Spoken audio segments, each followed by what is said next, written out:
Welcome to TVBS Meeting Room, where we tackle global issues with a view from Taiwan. I'm your host, Wenqi Yu. Today's guest is Elizabeth Knup with the Carter Center and formerly the chief representative of the Ford Foundation in China. Until just a few months ago, she lived and worked in China for over 2 decades and was instrumental in building civil society in China and from China to the world.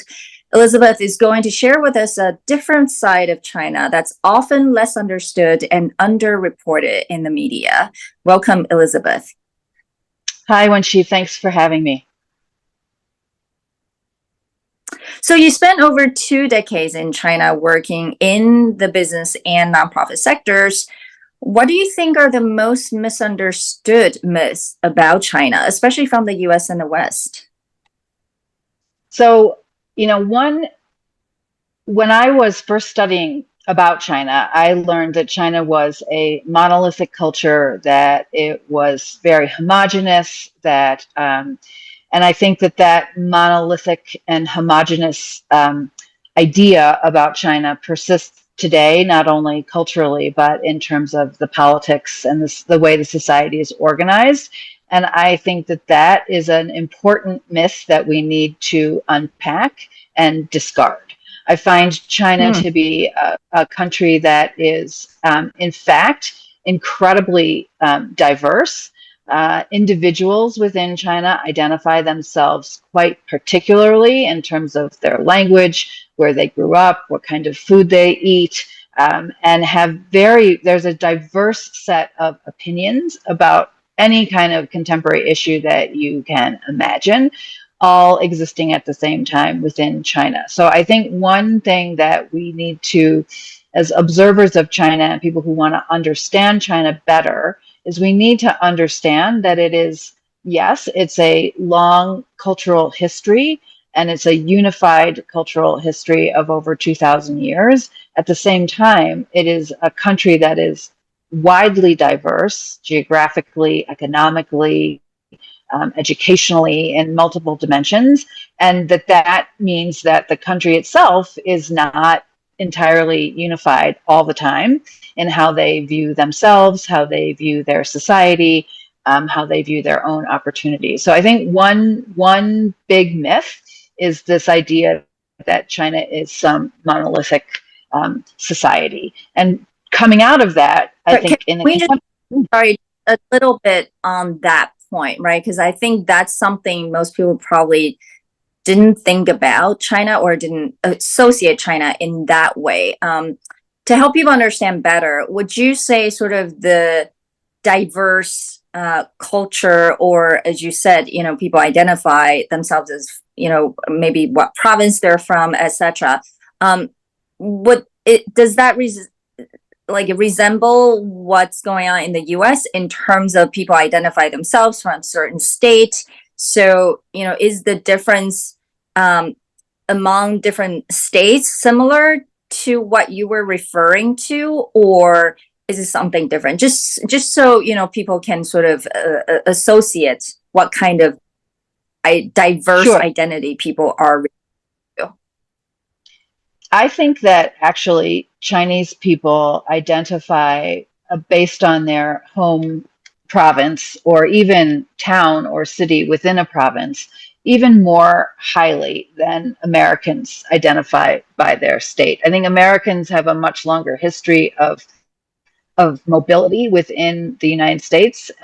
Chinese people are still, I think, even in this most recent generations, are still quite tied to their place where their parents and grandparents grew up or were from. And so there is a strong identity to sort of where your quote hometown is, and your hometown isn't necessarily where you were born.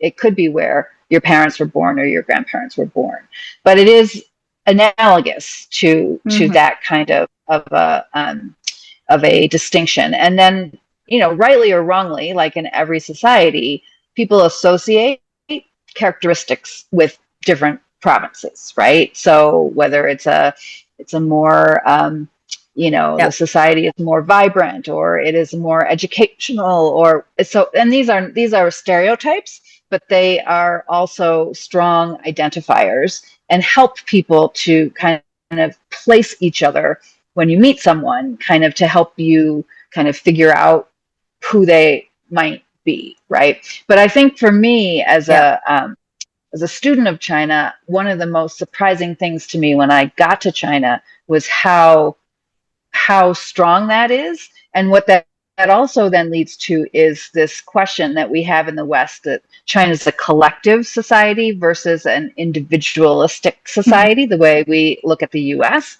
And I also find that to be an important myth, right? I mean, yes, Chinese society can come together quickly because it has a strong common heritage. At the same time, I find Chinese people to be highly motivated as individuals, right? They're individually trying to make their families stronger and safer. They are individually seeking their career opportunities, their educational opportunities, and they do often make decisions based on individual aspirations, individual interests, needs, etc. And so I think we really, this dichotomy between who's collective and who's individualistic is a myth that's also held in China.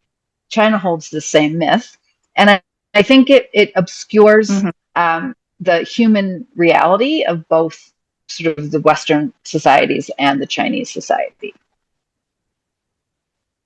Fascinating. Well, so you know, really want to know, you know, when you were with the Ford Foundation, you did a lot of work with the society, obviously.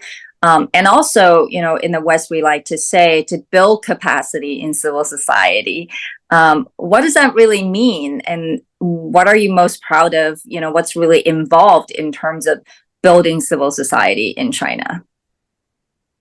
That's an excellent question. And I think in the 1990s, when what we would consider independent civil society began to emerge in China. So these were organizations that were developed and organized by individuals and not created by the government.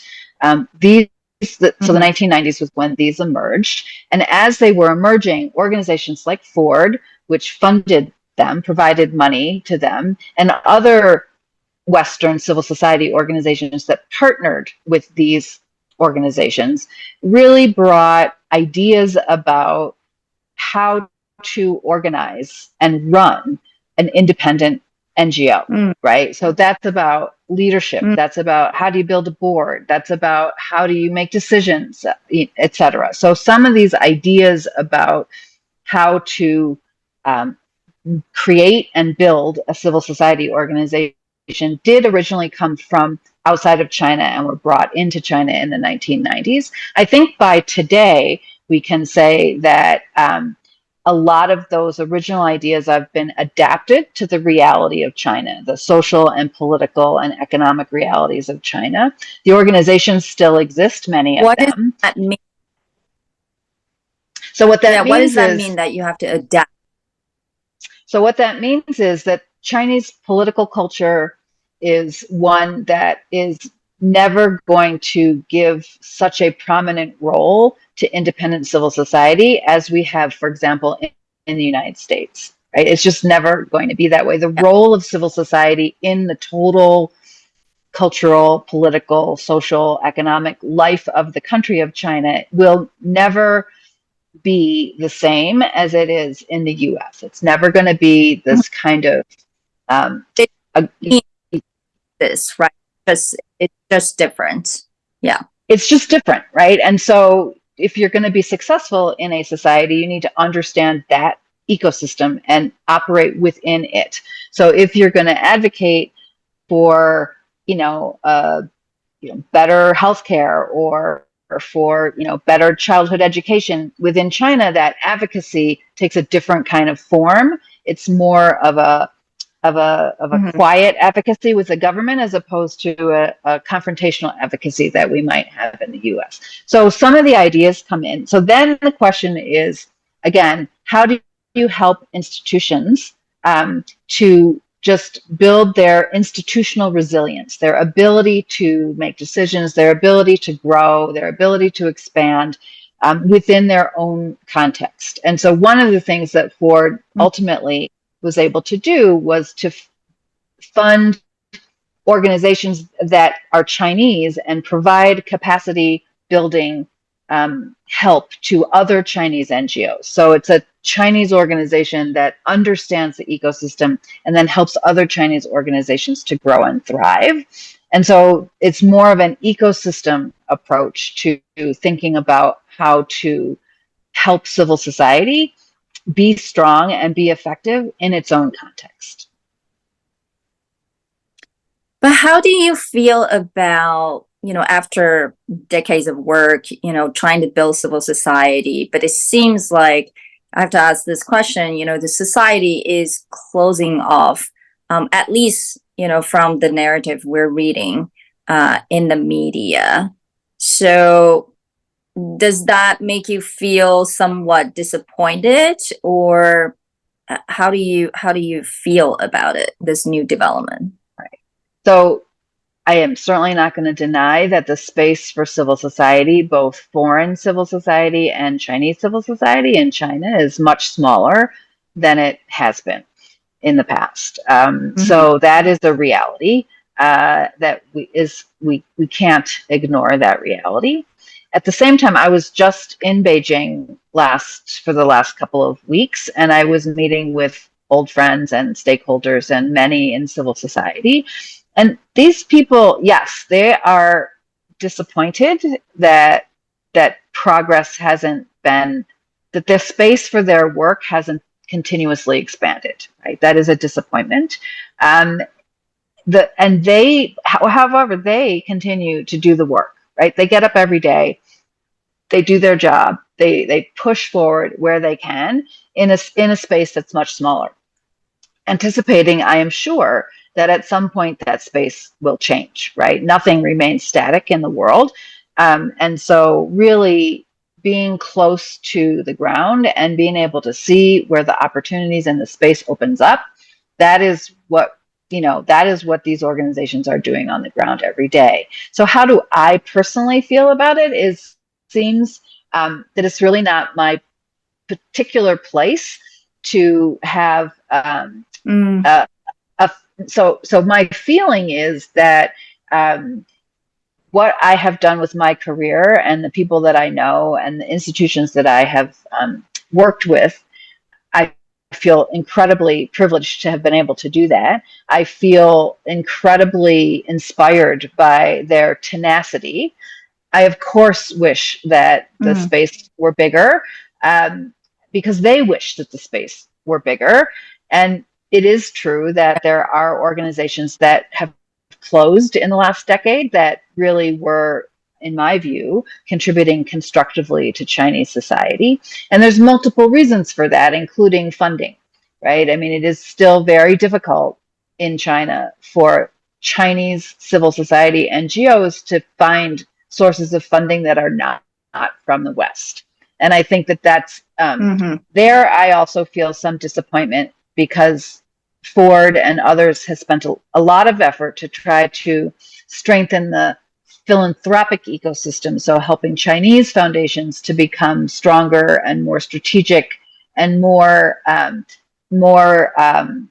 able to support Chinese civil society, and that has not happened. So, and we can talk about why, but it hasn't yet happened. And so that also creates kind of a long-term systemic problem for Chinese civil society because they need money. Yeah. Yeah. I mean, for sure. I mean, nonprofit civil society, you need to have a society that is willing to contribute and believe in the value of those organizations. And so, it's interesting that I, obviously have observed that because of the shrinking space of civil society or funders in China, that Ford Foundation later on actually started helping to build civil society relationship with the global South, as well as, other types of stakeholder relationships, especially in a way, I think it's hoping to bring transparency and responsibility to those organizations and businesses as well. So what are some of the projects and accomplishments that you can share? Yes, so that is the Ford Foundation itself had a strategic shift, and then also just the reality on the ground in China has caused the foundation to think more about the impact of Chinese economic and political power outside of China. And part of that has been to help stakeholders in other countries, in Latin America, in Southeast Asia, in Africa, civil society organizations, and these advocacy stakeholders groups. are They are, well, so they are either existing grantees of the Ford Foundation in those countries, or they're new stakeholders that the China office identified as groups that need to better understand China, because China is investing in their country and is causing changes in their communities, some positive, some negative, right? And also China's role in global governance is also seeking to engage particularly global South countries in China's global governance agenda. And so in order to understand how to respond to that, it's important for those organizations to have knowledge about China, to have communication, a way to communicate with China and understand China better and communicate their needs. So two projects I can point to quickly.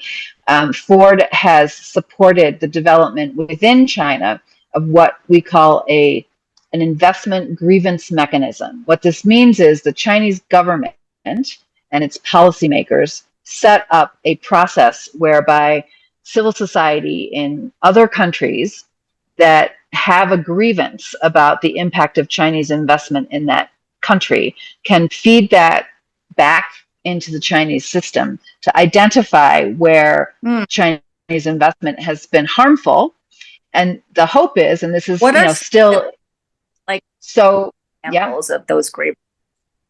So a grievance might be about the way an environmental impact of an investment project on a community, or a project that's going to displace people from their home, some indigenous people from their homeland, or is going to have a negative labor practice, or hurt women in a certain kind of way. So any kind of grievance like that. And this is a platform that is in development. So it's hard to know exactly how it will work in practice. But the idea is that the grievance gets fed back into the Chinese investment system, and therefore the system can address the problem, number one, perhaps solve the problem. Or number two, might be able to make some policy adjustments within China that will cause that problem to not happen again. Right? That's the concept, right? And so this idea emerged from Chinese regulators and policymakers understanding that they don't have a good way to understand what's going on the ground all the time. And this is a mechanism and a platform to try to figure out. And then the input of the grievances tend to come from civil society or community organizations or local governments in other countries, right? So that's one thing that so Ford has invested in the Chinese side to build the mechanism and to embed it in their policy framework. We also would provide capacity building to companies and banks so that they understand how to use the tool, and also educate and help the civil society organizations in the other countries to also figure out how to use the tool and then how to make it work, right? So it's aspirational. I mean, it's in sort of early piloting stages, right? So that's one project to talk about. Another one that is kind of related. The other part of this is that, I believe that there are people in what we call the global South that deal with China, I think, have a much more balanced and nuanced understanding about China than perhaps we do in the global North and the West, in the US and Europe, that both notices and recognizes the value of China's engagement as well as the downsides and the potential negatives. And so getting people in those countries to be able to analyze the impact of China in their country from their own point of view, and then to bring that analysis into the global conversation about China, I think helps us all be able to think about China in a more complex way and in perhaps a more realistic way. And so there's a project that we funded at the Carnegie Endowment for International Peace that has identified over 25 researchers in countries across the global south to write about China from their perspective, and then publish these policy papers, blog posts in both the local language and in English to try to bring these perspectives into the global conversation about China, to just make sure we're being as comprehensive and sort of complexifying a bit the picture that we have of China in the world. Yeah, I think that's extremely important because, you know, anyone can find that the conversation about China certainly sounds and looks different when you're outside of the US or maybe more European-centric kind of media outlets. So, you know, that obviously shows a different kind of appreciation, I would say, somewhat, and also just different kind of knowledge and you know, I would say perception of China that is not often how we understand it in the West. And you know, I do want to ask though, you know, as US-China relations turned sour in recent years, what then became some of your greatest challenges working on and in China? Because we know that Ford Foundation has been in China for decades, and it's, you know, one of the first major foundations invited to be in China. But it seems that, again, the space is shrinking, and so the impact and the you know, maybe the attitude of welcoming some of the work that Ford used to do is no longer there. So how did you actually handle some of the challenges? So I think as an American institution that was very instrumental in the 1950s and 60s in the US, funding China studies programs in the, you know, beginning in 1979, engaging with Chinese stakeholders and opening an office in 1988 in China. Ford is both a funder of, but also a piece of the architecture of US-China relations, right? And that organization is seen by the Chinese authorities as being a piece of the architecture of US-China relations. So it's very difficult to not be impacted when those relations are either good or bad, right? And so because we're American and because we're so central and understood to be central in the sort of US-China relations, we are impacted. Ford was impacted. I think in some ways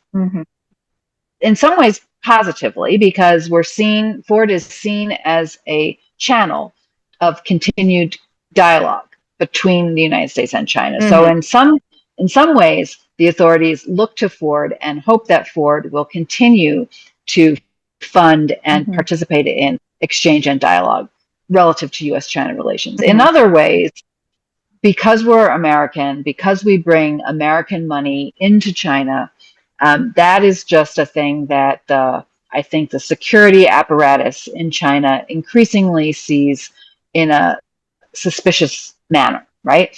And so really we become more scrutinized about exactly what the money is being used for, who's using it, et cetera. And it's not completely crazy for any country to want to know who's bringing money in and what they're doing with that money in the country, right? So that has, I think, caused parts of the system to elevate their sort of suspicion about organizations, not just Ford, but any foreign organization that's now operating in China, particularly focused on civil society. So the challenge there, on the one hand, has always been sort of trying to be transparent about what we were doing in China and how it was constructive. I think the big thing that changed in the last 5 years is the attitudes in the US about organizations, American organizations that work in a collaborative way with China, also began to bring scrutiny and sometimes critique in the US. And so it ended up that by the time I left the Ford Foundation, we had to be thinking about the political context in both China and the United States relative to the kind of work that we were seeking to do. And so that was, so this sounds like either side would even, entrust you to be doing the impactful work on the ground. Is that right? So I didn't quite hear that. So either side, basically, unfortunately, Ford has become an organization that is not trusted entirely by China or in the US. Yeah, I would say that there are parts of both societies' systems, largely those that think in terms of national security as the most important part of any kind of work. Those parts of the societies, without really trying to understand, do see something that they need to be worried about in the kind of work that not only Ford, but other American civil society organizations that continue to work with China. I think once you're able to take the time and explain the work in both societies, I think there are also a good number of people who also fully understand, respect, and welcome the contributions that the Ford Foundation is able to make, and not just Ford, but other NGOs that operate in China. So however, the challenge is that to continue to try to do good work, constructive work, that is driven by the needs of the stakeholders,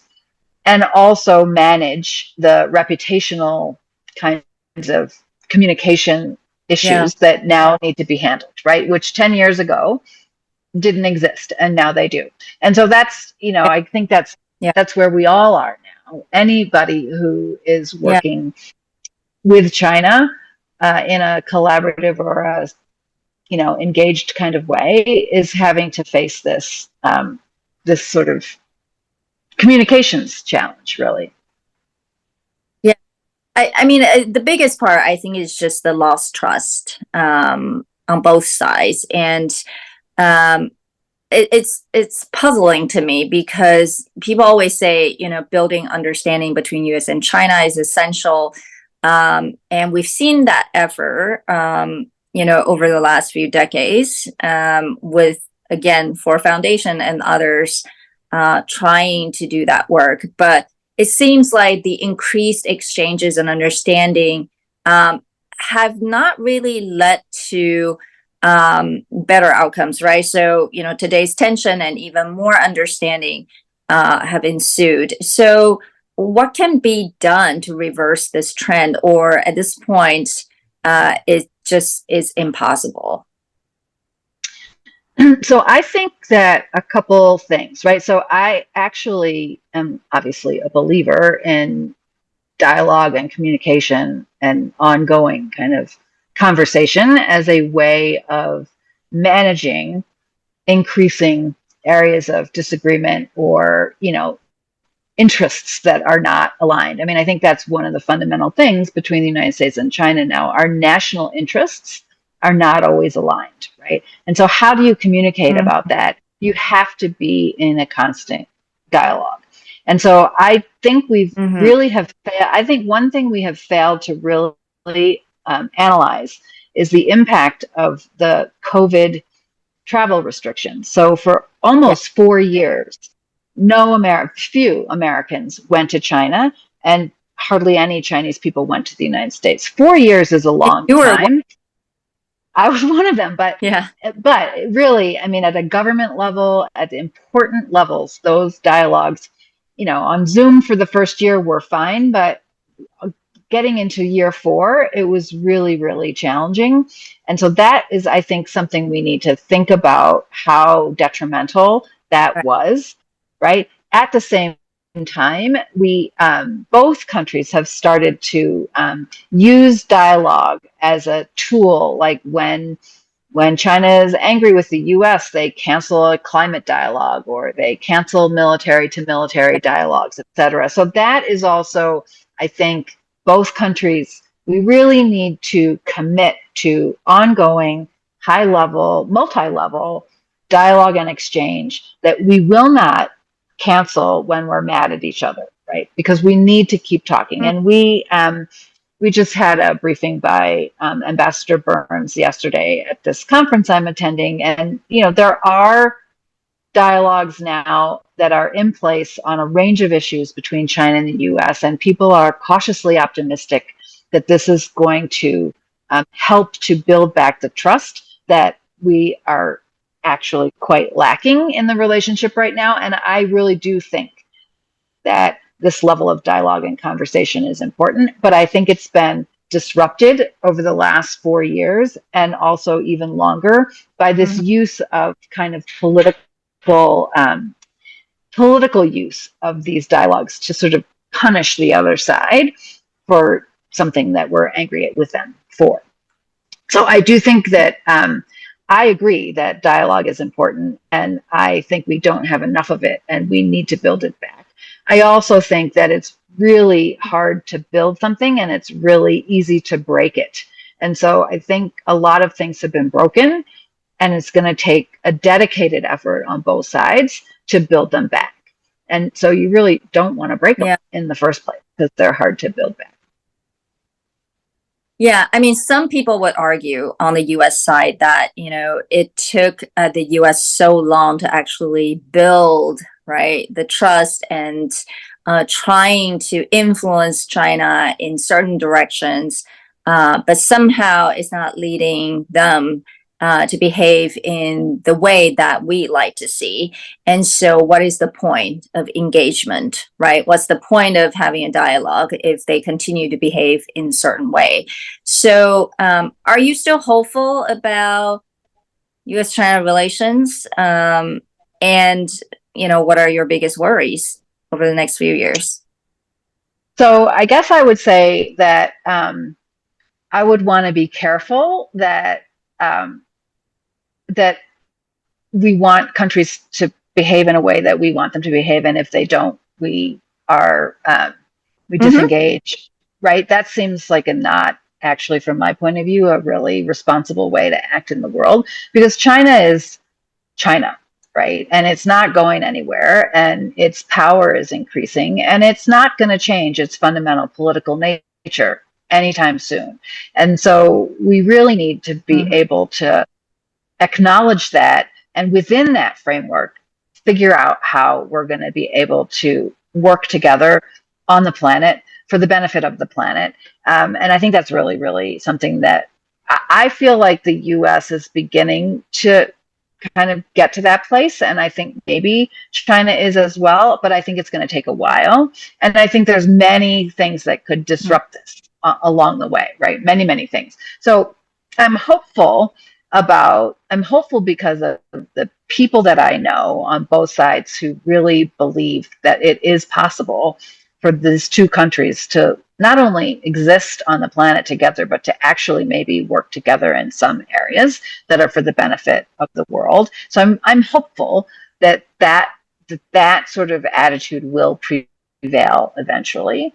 What I worry about is that until that time, there's a lot of disruptors, right? There's a possible for some military accident in the South China Sea, or there's the possibility of, just national security concerns really driving demonization. I mean, I think in both countries now, there's a lot of rhetoric that just demonizes the other society and presents very, very incomplete pictures of each other's societies. And these are things I do worry about. So big narratives, mistakes that are going to happen, that are going to cause a chain reaction, that are all going to happen before we get to a place where we are sort of more aligned in how we're going to coexist in the world and potentially work together. So I'm hopeful, and I am concerned in the short term that there are possibilities of disrailment, which brings me back to the importance of ongoing dialogue and conversation, because I think with that fabric, including civil society, including arts and culture, including students and scholarly exchange, all have to be there to kind of create a kind of a web and a safety net that will keep us connected through some probably potentially challenging times in the near future. Well, on that note, thank you so much for joining us today. I think, as I mentioned, you have brought a different perspective compared to our past guests, and we really appreciate that. I think China is, again, a very complex country, society, and culture that really cannot just use a very simplistic way to understand or describe it. So hopefully there will be more people like you who are committed to building that connection and understanding for the good of, the world, not just for China. So thank you again for joining us. We hope to have you My back. pleasure. Take care. Thanks.